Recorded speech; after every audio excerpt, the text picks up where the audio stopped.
Number 13, Millard Fillmore, Whig, 1850 to 1853, 50 years old, from New York. Unlucky number 13, Millard Fillmore was an accidental president. Some have called him the Gerald Ford of his day. Considered so unremarkable, a Millard Fillmore Society used to gather annually at his gravesite to lampoon his forgotten presidency. He was a rather strong president, considering the fact that he was an accidental president, and those presidents always have a difficult time establishing their mark. Millard Fillmore hadn't even met Zachary Taylor until after they were elected. Seen as Taylor's opposite, Fillmore was picked merely to balance the ticket geographically and politically. Fillmore was a Northerner, an affable man who was always dressed impeccably. He was a bookworm and a hands-off manager. He aimed to please and appease rather than lead.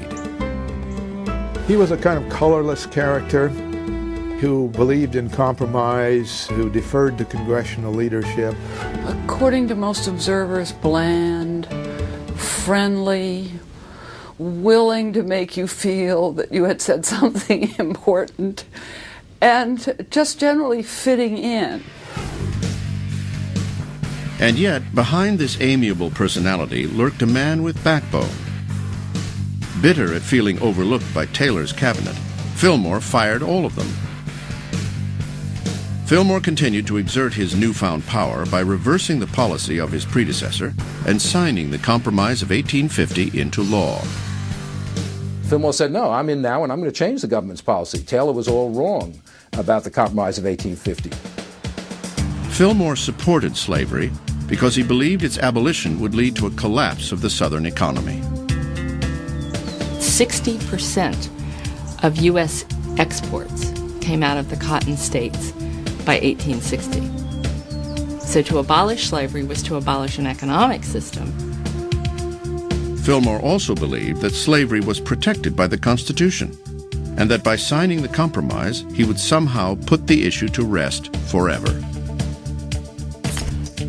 What he failed to grasp were the moral consequences, and he blamed abolitionists for making slavery an issue. He was totally opposed to the abolitionists. He thought they were troublemakers, fanatics. Fillmore was content with the Compromise because he thought it would preserve the status quo. For some, however, it only served to strengthen their resolve against slavery. By supporting the Compromise, Fillmore hoped to please everyone, but instead he ended up pleasing no one, including members of his own party. In the election of 1852, the Whigs wouldn't renominate him. So Fillmore went home to Buffalo, leaving behind one of the most forgettable presidencies in American history.